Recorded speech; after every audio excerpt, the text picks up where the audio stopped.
Hello കൂട്ടുകാരെ, നമസ്കാരം. നിക്സിസ് വേൾഡിൻ്റെ പുതിയൊരു വീഡിയോയിലേക്ക് എല്ലാവർക്കും സ്വാഗതം. ഇവരെ കണ്ടോ? ഇവർ എൻ്റെ കോളേജ് ഫ്രണ്ട്സ് ആണ് കേട്ടോ. ഇവർ ബാംഗ്ലൂർക്ക് കുറച്ച് ദിവസം നിൽക്കാൻ വേണ്ടിയിട്ട് എൻ്റെ കൂടെ നിൽക്കാൻ വേണ്ടിയിട്ട് വന്നതാണ്. ഒരു 3-4 ദിവസം ഉണ്ടായിരുന്നു. അപ്പോൾ അത്യാവശ്യം ഞങ്ങൾ ഷോപ്പിങ്ങും ബാംഗ്ലൂർ കാഴ്ചകളായിട്ട് അങ്ങനെ പോയി.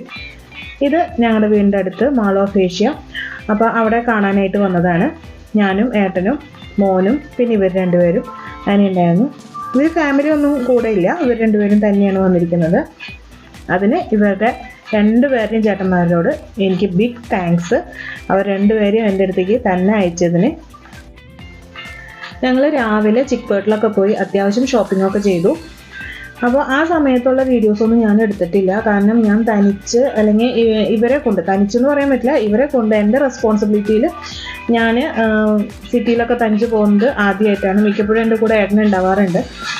അപ്പോൾ അതിൻ്റെ ഒരു ടെൻഷനൊക്കെ ഉണ്ടായിരുന്നു. പിന്നെ അത്യാവശ്യം തിരക്കും ഉണ്ടായിരുന്നു. അപ്പോൾ എനിക്ക് അങ്ങനെ വീഡിയോസൊന്നും അവിടെ എടുക്കാൻ പറ്റിയില്ല. ഈവനിങ് ആയപ്പോഴാണ് ഞാനും ഏട്ടനും മോനും പിന്നെ ഇവരൊക്കെ ആയിട്ട് ഒരു ചെറിയൊരു ഔട്ടിങ് പോലെ പുറത്തു വന്നത്. ഇവിടെ ഇതൊക്കെ കാണാൻ. പിന്നെ അവിടെ ക്രിസ്മസിൻ്റെ ഡെക്കറേഷൻസും ഒക്കെ ഉണ്ടായിരുന്നു. മാളിൻ്റെ ഉള്ളിൽ ആൾക്കാർ കുറവായിരുന്നു, കൂടുതലും ഈ ഡെക്കറേഷൻസൊക്കെ കണ്ട് നിൽക്കുകയായിരുന്നു കേട്ടോ. ഞങ്ങൾ മാൾ ഓഫ് ഏഷ്യയിൽ പോയത് മെയിനായിട്ട് വീഡിയോസും ഫോട്ടോസും എടുക്കാൻ വേണ്ടിയിട്ടാണ്. അതിന് പറ്റിയ ഫ്രെയിംസ് ഇഷ്ടം പോലെ ഉണ്ട് കേട്ടോ അവിടെ. പർച്ചേസിംഗ് ഒന്നും അവിടെ നടന്നില്ല. പിന്നെ ഞാനൊരു കാര്യം പറയട്ടെ, ഇവർ നാട്ടിൽ നിന്ന് ബാംഗ്ലൂരിലേക്ക് തനിച്ച് വന്നപ്പോൾ പലരും എന്നോടായിട്ടും അവരോടായിട്ടും പറഞ്ഞ കാര്യമുണ്ട്, നിങ്ങൾ തനിച്ചാണോ പോകുന്നത്, ഭർത്താവും മക്കളൊന്നും ഇല്ലാതെ തനിച്ച് ഈ പെണ്ണുങ്ങൾ എന്തിനാ ഇങ്ങനെ പോകുന്നത് എന്നൊക്കെ. ഞങ്ങളുടെ എല്ലാവരുടെയും മക്കൾ അത്യാവശ്യം വലിയ കുട്ടികളാണ്. പിന്നെയും ഉള്ളതിൽ ഏറ്റവും കുറച്ച് ചെറിയ മക്കൾ എൻ്റെയാണ്. എങ്കിലും അവരെല്ലാം ഇൻഡിപെൻഡൻ്റ് ആണ്. അവർക്ക് അവരുടെ കാര്യങ്ങളൊക്കെ നോക്കാൻ അറിയാം. അവർക്ക് അമ്മ കൂടെ ഇല്ലയെന്ന് വെച്ചിട്ട് ഒന്നും പ്രശ്നമൊന്നുമില്ല. അതുപോലെ തന്നെ ഞങ്ങളുടെ 3 പേരുടെയും ഹസ്ബൻഡും, അവർക്കും വലിയ കുഴപ്പമില്ല. ഭർത്താക്കന്മാർക്ക് ആർക്കും ഞങ്ങൾ പുറത്ത് പോകുന്നതിനോ അല്ലെങ്കിൽ ഇങ്ങനെ പർച്ചേസ് ചെയ്യുന്നതിനോ ഒന്നിനും ഒരു പ്രശ്നവുമില്ല. അപ്പോൾ മറ്റുള്ളവർ അങ്ങനെ അതിനെ തെറ്റായിട്ട് കാണേണ്ട ഒരു ആവശ്യവുമില്ല. ഞങ്ങൾ പഠിച്ചുകൊണ്ടിരിക്കുന്ന കാലത്ത് ഒരു 3 വർഷത്തിനുള്ളിൽ തന്നെ ഞങ്ങൾ ഓരോരുത്തരായിട്ട് വിവാഹിതരായി. അതിനുശേഷം ഞങ്ങൾ തമ്മിൽ ഒരു കോണ്ടാക്റ്റ് ഒന്നും ഉണ്ടായിരുന്നില്ല. ഇപ്പോൾ 20 വർഷത്തിന് ശേഷം പിന്നെയും ഞങ്ങൾ കണ്ടുമുട്ടി. ഇപ്പോൾ വീണ്ടും പഴയതിലധികം, പഴയ സമയത്ത് ഇത്രയും ഒരു കൂട്ടുണ്ടായിരുന്നോ എന്ന് ചോദിച്ചാൽ ഉണ്ടായിരുന്നില്ല എന്ന് പറയാം. അതിനേക്കാൾ അധികമായിട്ട് ഇപ്പോഴാണ് ഞങ്ങൾ കൂട്ടുകൂടുന്നത്. ശരിക്കും പറയുകയാണെങ്കിൽ പഴയതിലധികം ഫ്രണ്ട്ഷിപ്പ് ഇപ്പം മുന്നോട്ട് കൊണ്ടുപോകാനായിട്ട് കഴിയുന്നത് ഞങ്ങളുടെ ഓരോരുത്തരുടെയും ഹസ്ബൻഡ്സ് കാരണമാണ്. അവരുടെ ഒരു ബാക്ക് സപ്പോർട്ട് ഇല്ലയെന്നുണ്ടെങ്കിൽ ഞങ്ങൾക്കിത് പറ്റില്ല. ഓരോ സ്ത്രീക്കും അങ്ങനെ ഒരു ബാക്ക് സപ്പോർട്ട് ഉണ്ടെങ്കിൽ അവരുടെ ലൈഫ് ഭയങ്കര ഒരു കളർഫുള്ളായിരിക്കും, എൻജോയ്ഫുള്ളായിരിക്കും. പിന്നെ ഉള്ളത് നമ്മുടെ മക്കളാണ്. നമ്മളൊരു 10-15 വയസ്സ് മാക്സിമം അത്ര ആയി കഴിഞ്ഞാൽ മക്കൾ അവരുടെ സ്വയം കാര്യങ്ങൾ ചെയ്യാനായിട്ട് പ്രാപ്തരായി കഴിഞ്ഞ് കഴിഞ്ഞാൽ നമുക്ക് കുറച്ച് റിലാക്സേഷൻ കിട്ടും. പിന്നെ അവർ ഇൻഡിപെൻഡൻ്റ് ആവും. അപ്പോൾ അവർക്ക് എന്ത് വിഷമം വന്നു കഴിഞ്ഞാലും അതെങ്ങനെ ഓവർകം ചെയ്യാമെന്ന് അവർ പഠിക്കും. അങ്ങനെ ആവുമ്പോൾ നമുക്ക് നമ്മുടെ മക്കളെക്കുറിച്ച് അധികം ചിന്തിച്ച് ഓവർ തിങ്കിങ് ചെയ്യേണ്ട ആവശ്യമില്ല. ഞാൻ പലപ്പോഴും കണ്ടിട്ടുണ്ട്, കല്യാണം കഴിഞ്ഞ ആൺകുട്ടികളാവട്ടെ പെൺകുട്ടികളാവട്ടെ അമ്മമാരുടെ അല്ലെങ്കിൽ അപ്പന്മാരുടെ അടുത്ത് ഓരോ കാര്യത്തിനും ഡിപ്പെൻഡ് ചെയ്യുന്നത്.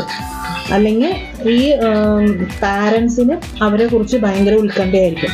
അങ്ങനെയുള്ള ഉത്കണ്ഠകൾ മാക്സിമം നമുക്ക് ഒഴിവാക്കാൻ പറ്റും ഇങ്ങനെ അവരെ ഇൻഡിപെൻഡൻ്റ് ആക്കി വളർത്തി കഴിഞ്ഞാൽ. ഞങ്ങൾ 3 പേരുടെ കാര്യത്തിൽ ഓക്കെയാണ്. ഞങ്ങൾക്ക് അങ്ങനെ വല്ലാണ്ട് ടെൻഷൻ ഇല്ല. അവരവരുടെ കാര്യങ്ങൾ അത്യാവശ്യം നോക്കിക്കോളും. അതുപോലെ തന്നെ ഹസ്ബൻഡിൻ്റെ കാര്യമായാലും അങ്ങനെ തന്നെയാണ്. അവരുടെ ഇഷ്ടത്തിന് കുറേയൊക്കെ വിട്ടിട്ടുണ്ട്. അവരവരുടേതായ രീതിയിൽ അവർക്ക് എവിടെ പോകാനായാലും ഇപ്പം നമ്മൾ പിന്നാലെ നടക്കുന്ന ഓരോന്നിനും ഫോൺ ചെയ്ത് എവിടെ പോയി അത് ചെയ്തു ഇത് ചെയ്തു അങ്ങനെയുള്ള ഒരു പ്രശ്നങ്ങളും ഇല്ല. നമ്മുടെ കാര്യത്തിലും അങ്ങനെ തന്നെയാണ്.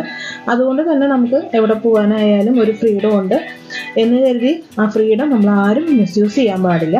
ആ ഒരു വിശ്വാസം കൂടി ഞങ്ങൾക്ക് എല്ലാവരുടെ ഇടയിൽ, ഞങ്ങളുടെ ഈ 3 പേരുടെ ലൈഫിൽ അങ്ങനെ ഒരു സംഭവം ഉണ്ട്. അതുകൊണ്ട് അങ്ങനെ വലിയ പ്രശ്നങ്ങളൊന്നുമില്ല കേട്ടോ. പലരും വിളിച്ച് ചോദിച്ചിരുന്നു ഞങ്ങളുടെ അടുത്ത്, നിങ്ങളെങ്ങനെ അവിടെ നിന്ന് തന്നെ വന്നു, പിന്നെ നിങ്ങളിവിടെ തന്നെ ഇങ്ങനെ പുറത്ത് പർച്ചേസിങ്ങിനൊക്കെ പോകുന്നു, അതെന്താ, ഹസ്ബൻഡ് ഇല്ലാണ്ട് എന്താ നിങ്ങൾ പോകുന്നത്, അങ്ങനെയുള്ള പല ചോദ്യങ്ങളും ഉണ്ട്. അതിനുള്ള ഒരു ഉത്തരം കൂടിയാണ് ഞാൻ ഇതിൽ തന്നിരിക്കുന്നത്.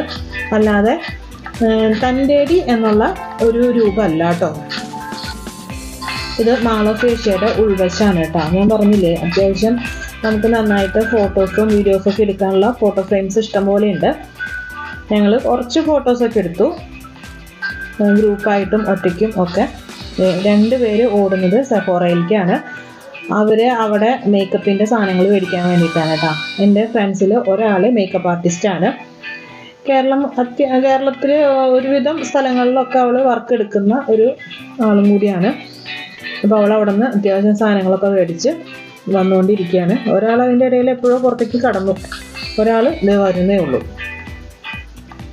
അത് മാത്രമേ ഞങ്ങൾ അവിടെ നിന്ന് മേടിച്ചുള്ളൂ. പിന്നെ ഇങ്ങനെ കുറേ നടന്ന് കണ്ടു. ശരിക്കും പറഞ്ഞാൽ അന്ന് പാതിരാത്രിയായി ഞങ്ങൾ വീട്ടിലെത്തിക്കഴിഞ്ഞപ്പോൾ. ഇത് അന്ന് വൈകുന്നേരം, അന്നല്ല പിറ്റേ ദിവസം വൈകുന്നേരത്തെ കാര്യമാണ്. ഞങ്ങൾ 1-2 സ്ഥലങ്ങളിലൊക്കെ പോയി കുറച്ച് പർച്ചേസിങ്ങൊക്കെ നടത്തി. അവർ മേടിച്ചു കൂട്ടിയ ചെരുപ്പുകളാണ് കാണുന്നത്. ഞാൻ ചോദിച്ചു, ഇത് എന്തിനാ മക്കളെ ഇത്രയധികം ചെരുപ്പ്, നാട്ടിലൊന്നും കിട്ടാത്തതാണോ? എന്നാൽ ഇവിടെ ഭയങ്കര വില കുറവാണെന്ന് പറയുന്നവർ. എനിക്കങ്ങനെ തോന്നിയിട്ടില്ല, ഞാൻ അങ്ങനെ മേടിക്കാറുമില്ല. നാട്ടിൽ നിന്നും ഇവിടെ നിന്ന് അങ്ങനെ സെപ്പറേറ്റ് അങ്ങനെ ഇതായിട്ട് മേടിക്കാറില്ല. പിന്നെ ഒരുപാട് പർച്ചേസിങ്ങും കഴിഞ്ഞിട്ടുണ്ട്. അപ്പോൾ എല്ലാം കൂടി കൊണ്ടുവച്ച് നോക്കുകയാണ്. ഇത് നെക്സ്റ്റ് ഡേ, 3rd ഡേ ആണ്. 3rd ഡേ ഞങ്ങൾ ശിവാജിനഗറും കമേഴ്ഷ്യൽ സ്ട്രീറ്റൊക്കെ പോയിരുന്നു. അതൊക്കെ കഴിഞ്ഞ് ശിവാജിനഗർ പള്ളിയിൽ കയറി. ആ പള്ളിക്ക് അകത്തുനിന്നുള്ളൊരു ചെറിയൊരു വ്യൂ മാത്രം, ഞാൻ ഒരുപാടൊന്നും എടുത്തില്ല. കാരണം മാർക്കറ്റിലും അവിടെയൊക്കെ പോയി കഴിയുമ്പോൾ നമുക്ക് അങ്ങനെ വീഡിയോ എടുത്ത് നടക്കാൻ പറ്റില്ല, അതുകൊണ്ടും കൂടിയാണ്. അപ്പോൾ അവരവിടെ പ്രാർത്ഥിക്കാനൊക്കെ കയറി. അപ്പോൾ അത് കഴിഞ്ഞ് അവർ വരുമ്പോൾ ഞാൻ ജസ്റ്റ് ഒന്ന് വീഡിയോ എടുത്തു മാത്രം. ഞങ്ങൾ കമേഴ്ഷ്യൽ സ്ട്രീറ്റിലൊക്കെ പോയിരുന്നു, പക്ഷെ അവിടുത്തെ ഒന്നും ഞാൻ വീഡിയോസ് എടുത്തിട്ടില്ല. എല്ലാം കഴിഞ്ഞ് അന്ന് രാത്രി പെട്ടി പാക്ക് ചെയ്യാൻ പോകുന്ന സമയത്ത് ശരിക്കും ഭയങ്കര വിഷമമായിരുന്നു കേട്ടോ. ആ ഒരു 2-3 ദിവസം ശരിക്കും എൻജോയ് ചെയ്തു. ഒന്നിനെ കുറിച്ചും ചിന്തിച്ചിട്ടില്ല, ഒരു ടെൻഷനും ഉണ്ടായിരുന്നില്ല. ശരിക്കും അവർ പോയി കഴിഞ്ഞിട്ടും ഒരു 2-3 ദിവസത്തേക്ക് അതിൻ്റെ ഹാങ് ഓവർ ആയിരുന്നു എനിക്ക്. അവർ പോയി കഴിഞ്ഞപ്പോൾ വീട് മൊത്തം സൈലൻ്റ് ആവുകയും ചെയ്തു. അതുവരെ വീട്ടിൽ ഉച്ചയ്ക്ക് നേരെ ഉണ്ടായിരുന്നുള്ളൂ, പക്ഷേ ആ ഉള്ള സമയം നല്ല ഒച്ചപ്പാടും ബഹളവും നല്ല രസമായിരുന്നു. എല്ലാം പെട്ടിയൊക്കെ പാക്ക് ചെയ്ത് തൂക്കമൊക്കെ നോക്കണം. നമുക്ക് ഫ്ലൈറ്റിൽ പോകുമ്പോൾ 15 കിലോ അല്ലേ കൊണ്ടുപോകാൻ പറ്റുള്ളൂ. അപ്പോൾ അതിന് തൂക്കമൊക്കെ നോക്കി കറക്റ്റ് ചെയ്ത് കൊടുത്തു വിടാനുള്ള പരിപാടിയാണ്. അപ്പോൾ ഞാൻ പെട്ടി പാക്കൊക്കെ ചെയ്ത് കൊടുത്തു വിടുകയാണ്. ഒരു സൈഡ് ചെരുപ്പും ഒരു സൈഡ് ഡ്രസ്സുകളും ഒക്കെ ആയിട്ട്. അപ്പോൾ ചെരുപ്പ് അടക്കി വയ്ക്കുമ്പോൾ ഞാൻ പറയുന്നുണ്ട്, ഒരു വരിയിലുള്ളത് ഒരാളുടെ, മറ്റേത് മറ്റേ ആളുടെ എന്നൊക്കെ പറഞ്ഞ് കൊടുത്തു വിടുന്നുണ്ട്.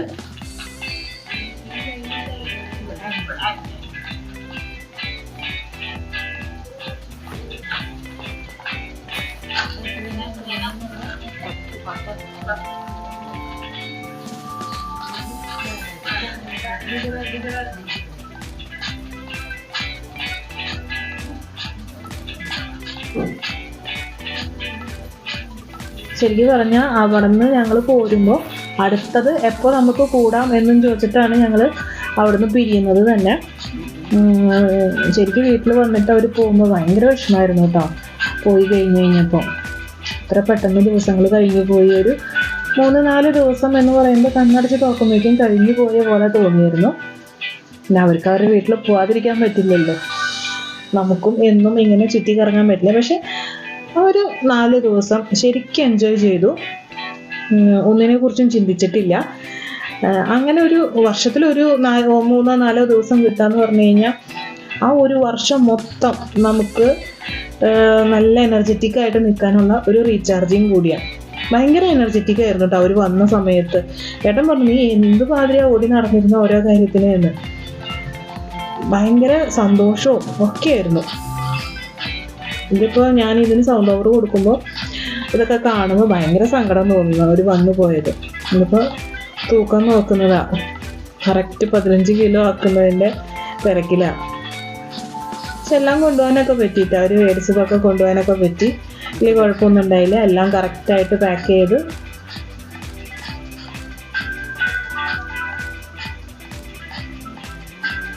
ഞാൻ പിന്നെയും പറയാണ് ഇവർ രണ്ടുപേരും എൻ്റെ അടുത്തേക്ക് വിട്ടതിന് ചേട്ടന്മാരോട് രണ്ടുപേരോടും താങ്ക്സ് പറയുന്നു.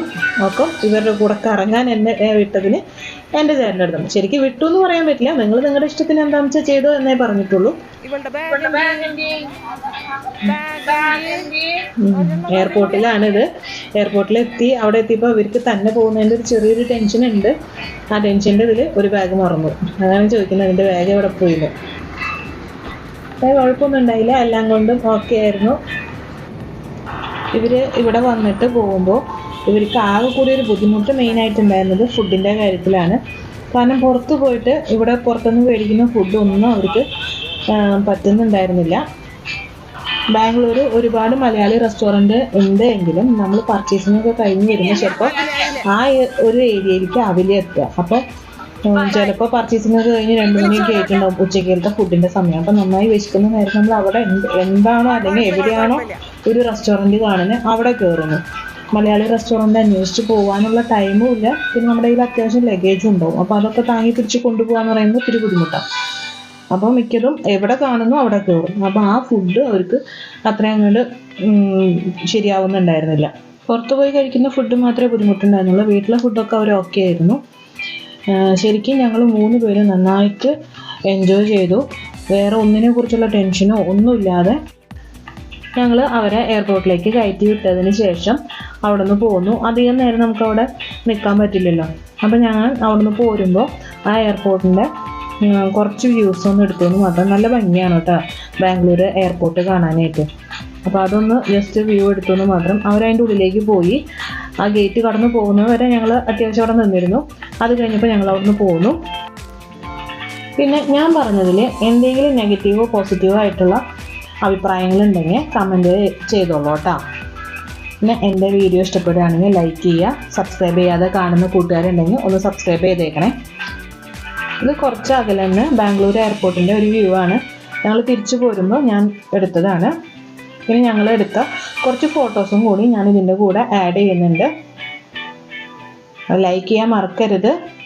അതുപോലെ എന്തെങ്കിലും അഭിപ്രായങ്ങളുണ്ടെങ്കിൽ കമൻറ്റ് ചെയ്തോളൂ കേട്ടോ. എല്ലാവർക്കും താങ്ക് യു.